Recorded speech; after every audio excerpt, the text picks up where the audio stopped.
mahasiswa sudah bergabung di MIP sekitar 48 mungkin ya. Dan untuk yang presensi ada 67, jadi ada 3 mahasiswa yang belum presensi ya. Baik, sudah lebih dari separuh, sudah lebih dari 2/3, maka praktikum pada hari ini bisa kita mulai ya. Silakan kakak asisten untuk memaparkan ya sedikit penjelasan mengenai praktikum pada hari ini, yaitu tentang reagen dan preparasinya.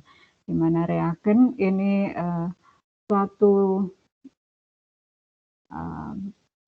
hal yang sangat penting kita cermati sebelum kita melakukan praktikum genetika rekombinan yang sesungguhnya, baik mengenai isolasi DNA, elektroforesis maupun PCR. Ya.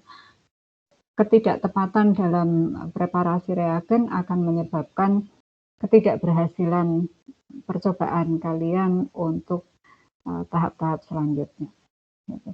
Baik, silakan waktu sepenuhnya untuk asisten. Terima kasih. Ya, baik. Terima kasih Bu Vernia. Assalamualaikum warahmatullahi wabarakatuh. Selamat pagi teman-teman praktikan. Jauh sekali suaramu. Oh ya Bu.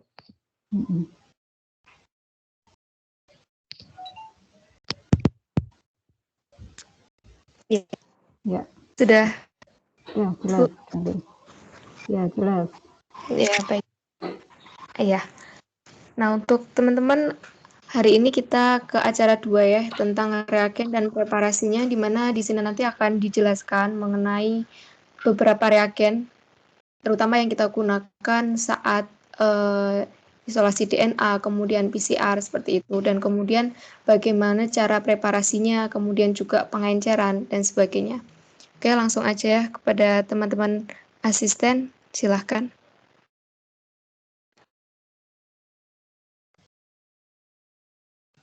Baik, untuk tujuan dari praktikum acara 2 hari ini adalah mampu mengetahui jenis-jenis reagen beserta fungsinya dalam genetika rekombinan dan mampu mengetahui rumus dan cara perhitungan reagen dalam genetika rekombinan.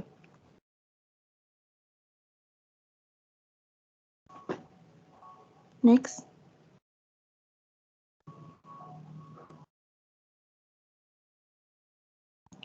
Di sini untuk rumus perhitungan larutan, yang pertama ada rumus pengenceran.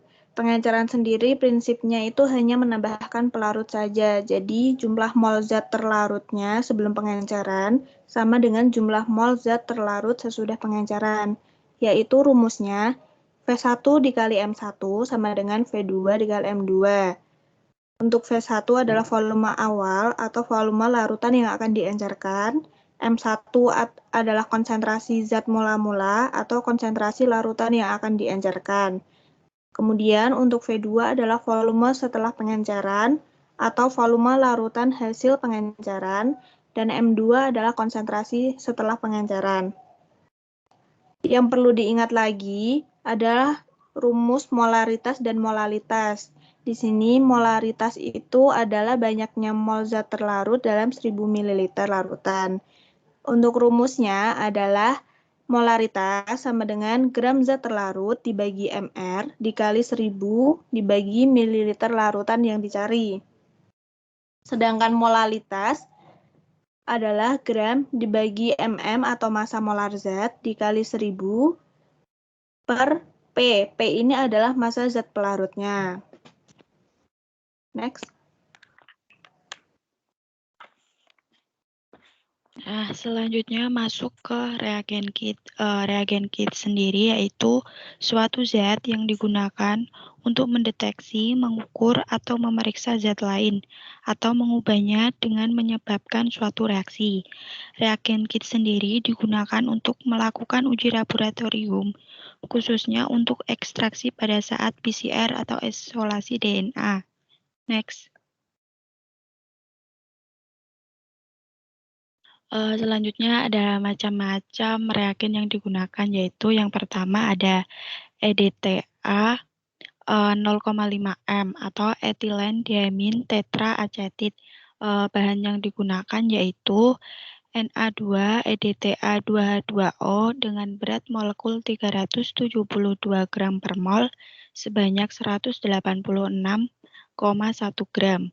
NaOH dengan berat molekul 40 gram per mol sebanyak 20 gram, dan DH2O sebanyak 1 liter. Cara membuatnya yaitu yang pertama, semua bahan dilarutkan ke dalam 950 ml DH2O dan pH diatur menjadi 8. Kemudian volume larutan ditambah sampai mencapai 1 liter. Selanjutnya, sterilisasi menggunakan autoklaf pada suhu 121 derajat Celcius atau 15 lb per SI selama 20 menit.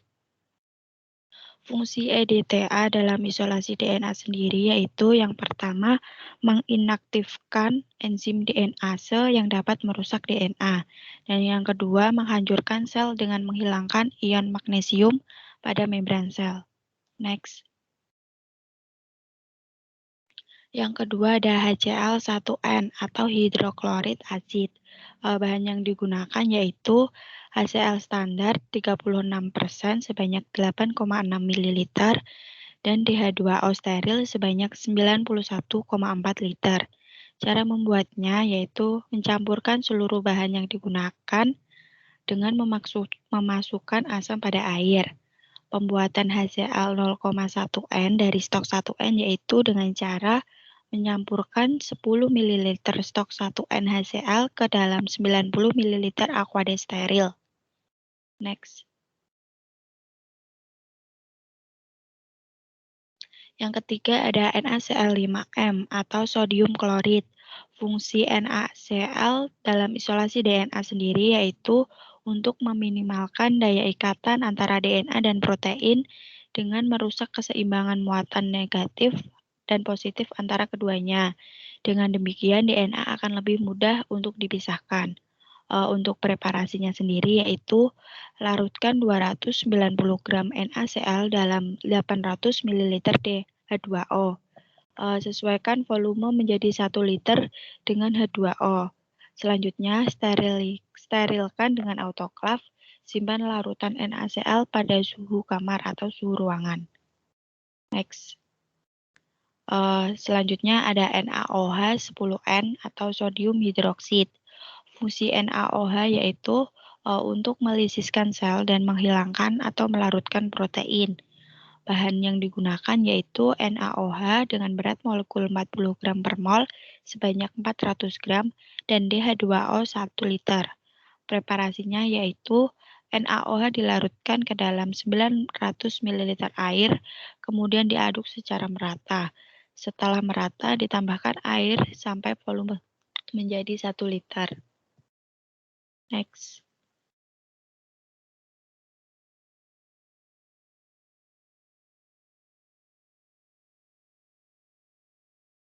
Selanjutnya reagennya adalah deterjen atau disebut juga dengan sodium dodecifil sulfat. Nah, bahannya itu adalah SDS 100 gram dan juga DH2O 1 liter.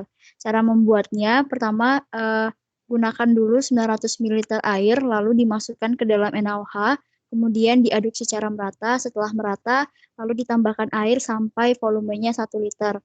Nah, larutan yang SDS ini tidak perlu sterilisasi lagi. Nah, SDS ini digunakan sebagai tahap dalam pelisisan membran sel. Nah, deterjen ini juga berperan dalam melisiskan membran sel dan juga mengurangi aktivitas enzim seperti enzim nuklease yang merupakan enzim pendegradasi eDNA. Nah, selain digunakan, deterjen itu seperti setil trimethylamonium bromid atau disingkat dengan CTAB juga sering dipakai untuk melisiskan membran sel pada isolasi DNA tumbuhan. Selanjutnya ada reagen yang dinamakan amonium asetat 10M. Nah, bahannya itu adalah amonium asetat dengan berat molekul 77,1 gram per mol, dengan gramnya 771 gram dan DH2O 1 liter. Cara membuatnya, bahannya dicampurkan lalu disterilisasi dengan filter 0,22 meter. Selanjutnya ada larutan buffer. Larutan buffer itu dibagi menjadi dua, tris HCl dan juga tris EDTA. Nah, fungsi dari tris HCl ini memberikan kondisi pH yang optimum dan juga menjaga kestabilan pH. Kalau tris EDTA atau disingkat juga TE, itu fungsinya untuk melarutkan DNA yang dihasilkan dan juga menjaga agar DNA-nya tidak mudah rusak. Selanjutnya ada reagen fenol. Nah, fenol ini ada yang berbentuk cair dan juga kristal. Kalau berbentuk cair itu biasanya tidak berwarna, jadi dapat langsung digunakan tanpa harus didistilasi ulang. Kalau dalam bentuk kristal, itu tidak disarankan untuk dipakai karena harus didistilasi terlebih dahulu pada suhu 160 derajat Celcius untuk menghilangkan aksil oksidasi dari quinonnya. Nah, senyawa quinon ini dapat memecahkan ikatan fosfodiester dan juga menyebabkan ikatan silang atau cross-linking DNA dan RNA. Nah, dalam penggunaan fenol ini harus hati-hati karena dia bersifat korosif dan juga menyebabkan luka bakar.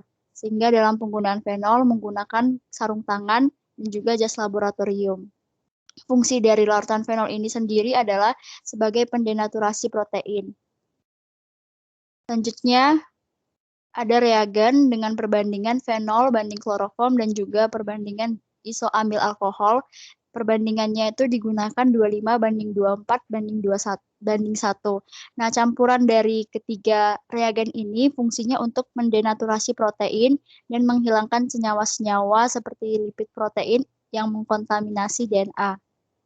Nah, kalau fungsi dari kloroformnya sendiri itu mendenaturasi protein serta memfasilitasi pemisahan antara fasa cair dan juga fasa organik. Sedangkan isoamil alkohol fungsinya untuk mengurangi buih protein yang terbentuk pada saat ekstraksi DNA.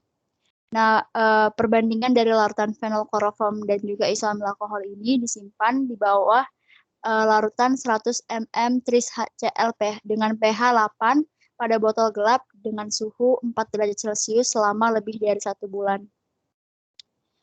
Selanjutnya, ada juga yang namanya reagen alkohol atau etanol. Rumus kimianya C2H5OH.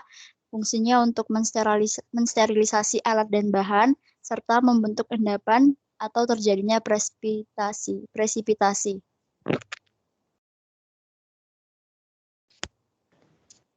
Kemudian kembali lagi untuk rumus pengenceran. Jadi kita bakalan latihan soal ya, bagaimana pengenceran alkohol absolut itu seperti apa.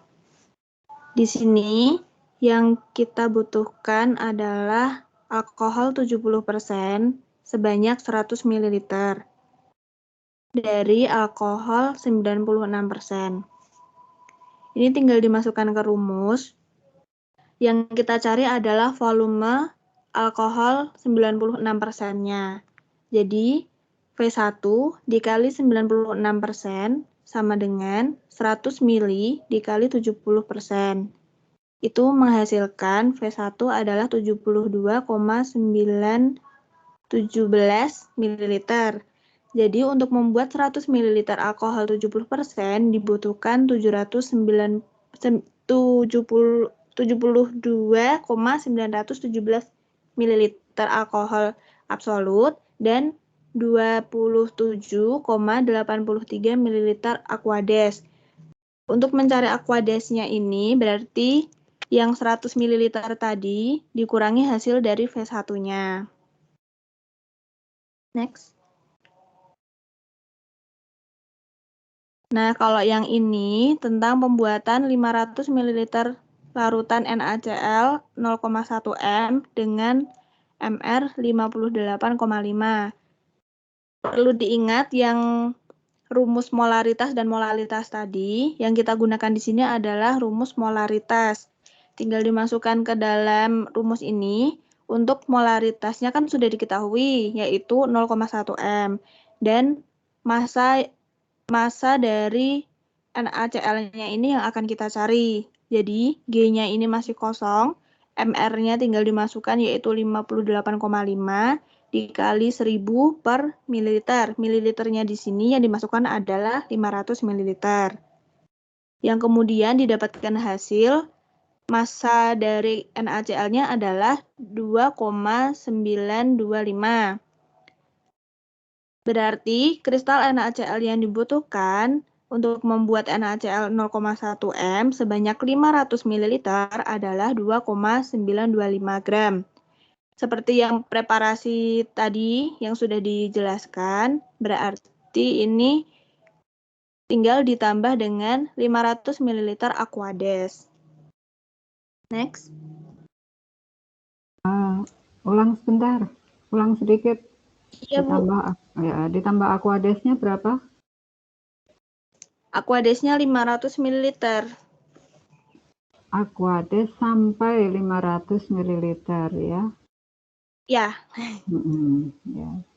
Jangan Terima kasih, tepat Bu, 500 koreksinya. ml, nanti lebih volumenya. Ya. Jadi di penambahan Aquadesnya sampai 500 ml tepat. Karena yang akan dibutuhkan adalah 500 ml. Terima kasih. Terima kasih, Bu. Lanjut. Nah, ini contoh soalnya yang sama, tapi kita menggunakan asam asetat. Untuk pembuatan 500 ml asam asetat 0,2 M dengan MR 60. Buat teman-teman yang bisa mengerjakan ini, boleh raise hand dan disampaikan jawabannya.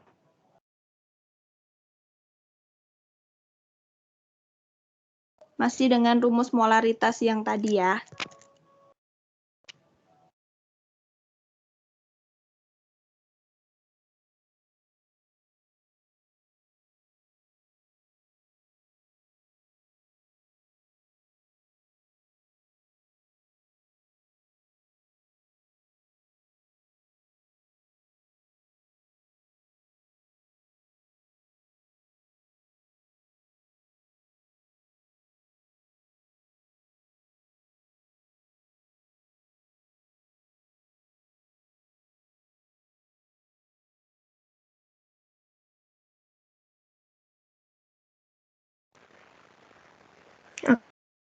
Oke, baik teman-teman, praktikkan. Ini ada satu soal ya.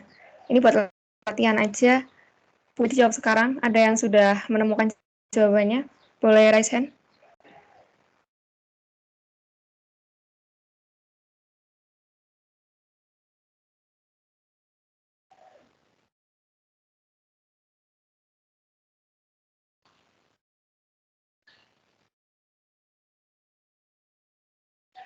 Ada yang sudah nemu jawabannya, teman-teman? 6 gram ya, Kak? Iya, benar, 6 gram. Oke, makasih, Naila. Yang lain udah ketemu jawabannya?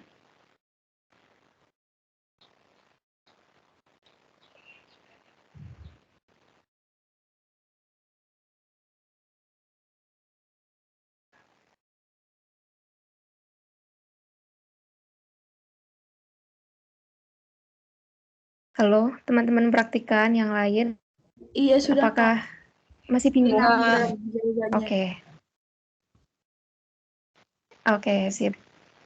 Jadi caranya sama ya. Ketika ini kan kita punya asam asetat, tapi kita akan membuat dengan konsentrasi 0,2 M sebanyak 500 mili.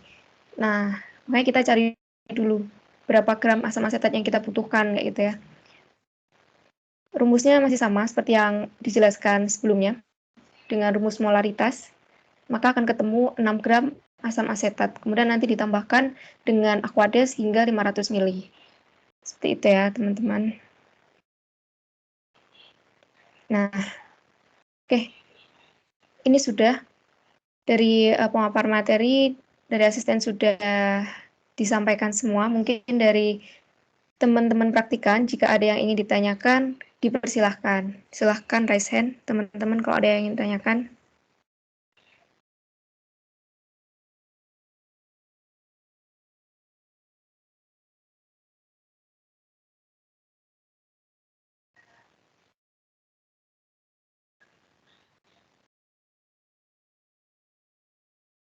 Ya, baik. Siapa ya, raise hand?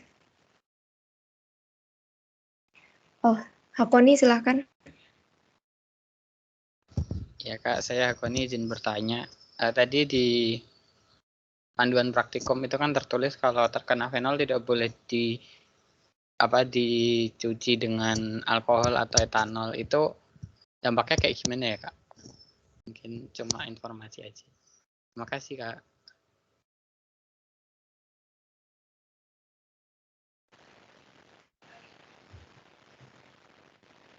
Oke, terima kasih. Ya, jadi fenol ya. Ini maksudnya kalau terkena tangan.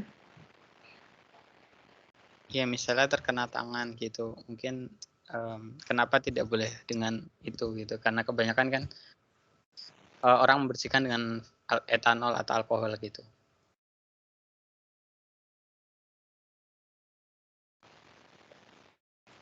Ya, baik. Gini ya, saya mencoba menjawab ya. Mungkin nanti teman-teman asisten bisa menambahkan.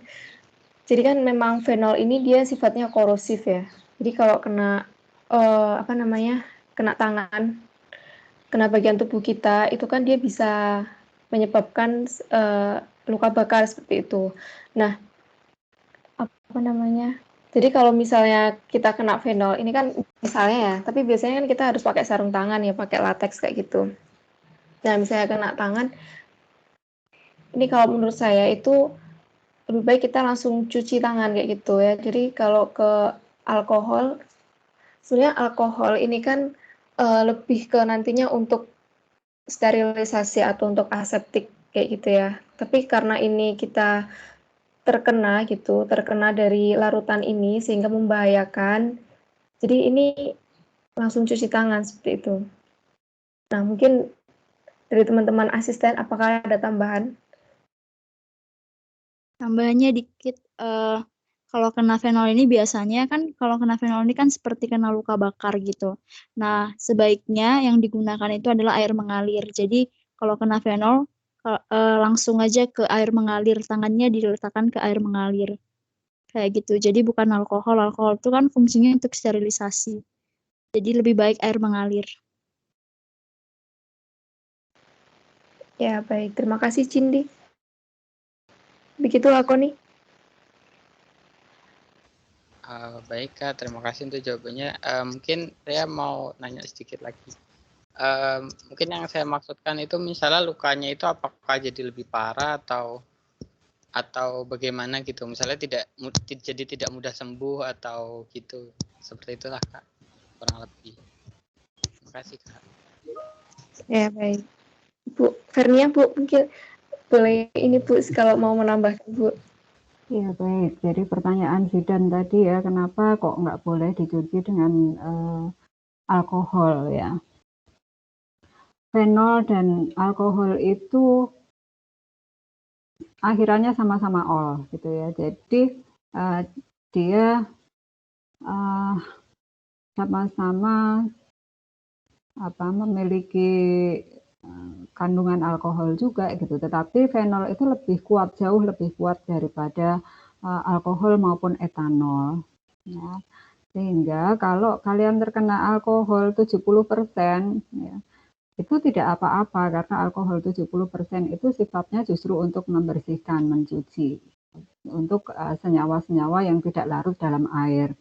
Sedangkan alkohol yang tingkatnya lebih tinggi yaitu alkohol absolut atau alkohol 96%, ini sudah lebih kuat ya. Kalian tidak boleh sampai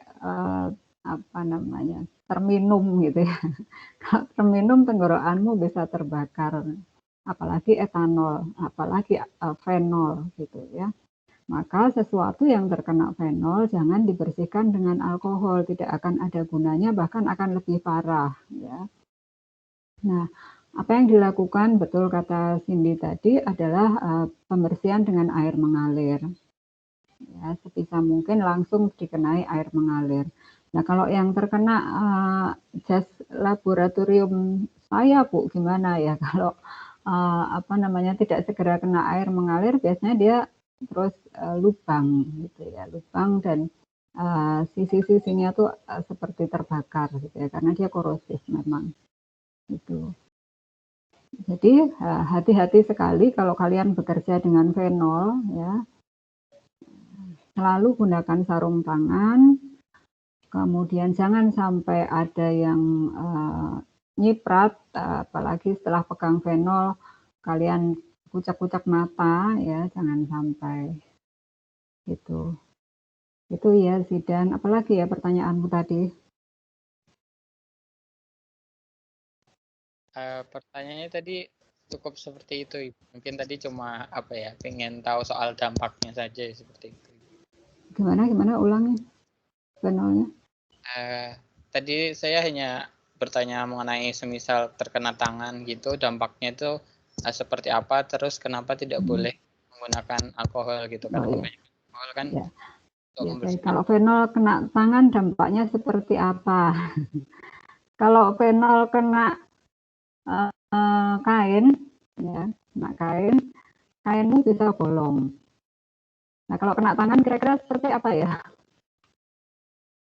Luka bakar ya, korosif ya, korosif dan toksik juga loh si fenol itu. Jadi harus segera kalian cuci dengan air mengalir tadi. Ya. Jangan coba-coba memegang fenol langsung dengan tangan ya. Apa pernah Bu ada kecelakaan? Pernah, saya sendiri pernah mengalami kecelakaan fenol gitu ya, pada saat kami satu tim sedang melakukan penelitian, tiba-tiba apa itu tabung fenol. Di situ kalian lihat tempat atau wadah fenol itu harus kaca tebal, gelap ya, dan tertutup rapat. Nah, ini pada saat itu saya tiba-tiba saja tabung fenolnya itu jatuh dan pecah fenolnya ya. Maka apa yang harus kita lakukan ya, kalau kita mengepel dengan kain pel langsung ya, bisa jadi kain pel kita kalah gitu ya, maka kita harus mengguyurnya dulu dengan air mengalir gitu ya. Setelah dia terencerkan dengan cukup encer, baru kita lap dengan kain. Pun kainnya nanti kita tutup rapat dengan plastik, kita buang di tempat pembuangan limbah yang berbahaya. Dia B3, termasuk B3 gitu ya. Kemudian tidak boleh langsung kena tangan tadi, jadi tangan kita harus selalu tertutupi oleh gloves yang panjang ya. Syarat standar untuk laboratorium biologi molekuler dan genetika rekombinan atau rekayasa genetika ini adalah sebenarnya menggunakan jas lab yang panjang sampai ke pergelangan tangan, kemudian memakai gloves atau sarung tangan sampai menutupi tangan kita atau jas lab kita gitu ya. Lalu menggunakan kacamata pelindung ya, dan masker, itu sebenarnya yang standar. Tapi seringkali kita nggak apa-apa, nggak terlalu ini gitu ya. Ya, asal dengan penuh kehati-hatian ya masih bisa teratasi. Itu sih, dan yang penting hati-hati, jangan sampai kena tangan langsung. Jangan mencoba-coba dikenakan tanganmu ya, eman-eman tangannya. Baik Ibu, terima kasih untuk jawabannya. Terima kasih juga kakak-kakak untuk jawabannya. Sama-sama. Ya, baik, terima kasih Hakoni dan Bu Vernia. Teman-teman yang lain, apakah ada yang ingin ditanyakan lagi? Silahkan raise hand kalau ada.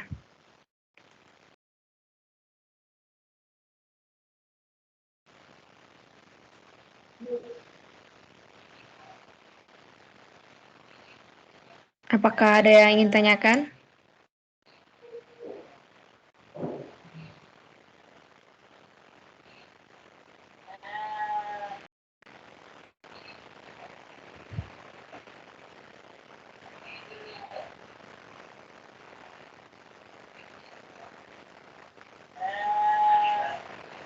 Baik, sepertinya sudah tidak ada yang raise hand ya, teman-teman.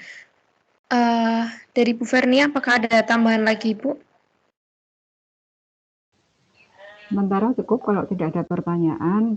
Pertanyaan saya, ini Dita ada konfirmasi tidak ya? Dita siapa? Dita Nur Arifah, Dita Nur Afifah.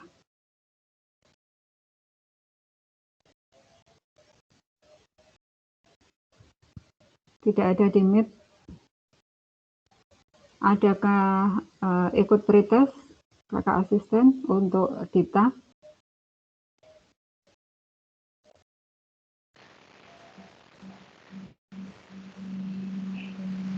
Sebentar Ibu, saya cek.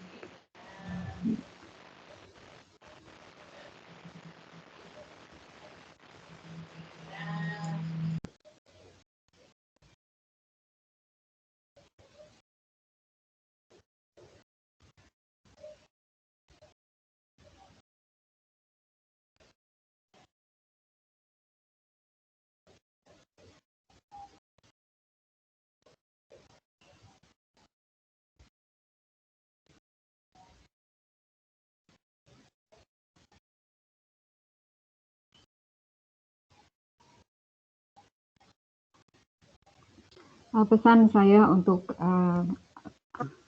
teman-teman di sini. Maaf. Ya. Ini Dita, nama lengkapnya siapa ya Bu ya?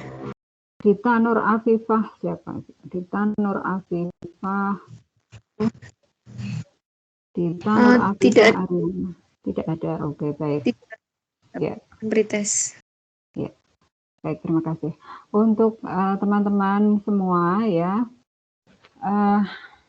Nanti kalau kalian sudah bisa melakukan praktikum secara langsung, atau kalau kalian nanti akan penelitian mengenai isolasi DNA, elektroforesis, PCR, gitu ya, tahap preparasi reagen ini merupakan tahap yang sangat krusial, ya, sangat krusial. Jadi penghitungan ini harus kalian pahami betul, jangan sampai kalian salah melakukan penghitungan. Kesalahan dalam penghitungan akan menyebabkan reaksi tidak bisa berjalan dengan baik, sehingga kalian tidak akan mendapatkan hasil seperti yang seharusnya. Gitu. Selain perhitungan mengenai gram, molaritas, dan mililiternya, ya, juga pH, ya, pH. Ya, misalnya tadi ada larutan tris EDTA, ya, tris EDTA pH 8 yang diminta, maka buatlah pH benar-benar tepat 8, karena untuk pH 7,5 misalnya itu nanti akan sudah berbeda fungsinya, ya. Jadi selalu tepatkan penghitungan kalian dan juga pH kalian. Untuk senyawa yang terlalu asam bisa ditambahkan senyawa basa, NaOH misalnya, ya. Dan kalau sudah terlalu basa bisa ditambahkan sedikit asam yang tidak terlalu pekat, ya. Kepekatan larutan ini juga menjadi salah satu hal penting, ya, dalam proses-proses penelitian selanjutnya. Ya, jadi kalau yang diminta NaCl 1 normal, ya jangan pakai NaCl setengah normal, nanti setengah N, gitu ya. Jangan sampai seperti itu, nanti bisa tidak didapatkan. Itu ya. Nah, pada saat isolasi DNA yang sesungguhnya, isolasi DNA untuk mencapai kemurnian dan kuantitas yang baik, maka reagen-reagen ini sangat diperlukan. Nah, sedangkan untuk isolasi DNA sederhana yang bisa kalian lakukan di rumah untuk minggu depan, ya kakak asisten, ya, minggu depan, maka kalian tidak perlu menyiapkan reagen-reagen yang banyak sekali seperti ini tadi, ya, untuk praktikum isolasi DNA sederhana dari rumah. Kalian hanya perlu senyawa deterjen yang ada di dapur atau di kamar mandi, dan alkohol yang bisa kalian dapatkan di apotek. Gitu ya. Jadi untuk reagen-reagen yang di sini tadi, yang disebutkan kakak-kakak kalian di sini tadi adalah untuk penelitian yang mengharapkan suatu kuantitas dan kualitas hasil yang baik untuk analisis molekuler selanjutnya. Terima kasih Mbak Cindy dan kawan-kawan. Silakan dilanjut, apakah pertemuan kelompok atau bagaimana? Assalamualaikum. Waalaikumsalam. Baik, terima kasih Bu Vernia. Ya, untuk teman-teman praktikan jika tidak ada yang ditanyakan lagi, maka kami cukupkan ya. Nanti setelah ini silahkan jika ada yang ingin dibahas lagi, didiskusikan lagi dengan asisten masing-masing ya. Baik, sekian dari kami. Apabila ada kesalahan mohon maaf. Wassalamualaikum warahmatullahi wabarakatuh. Waalaikumsalam warahmatullahi wabarakatuh. Terima kasih Bu Fer, terima kasih Kak. Ya.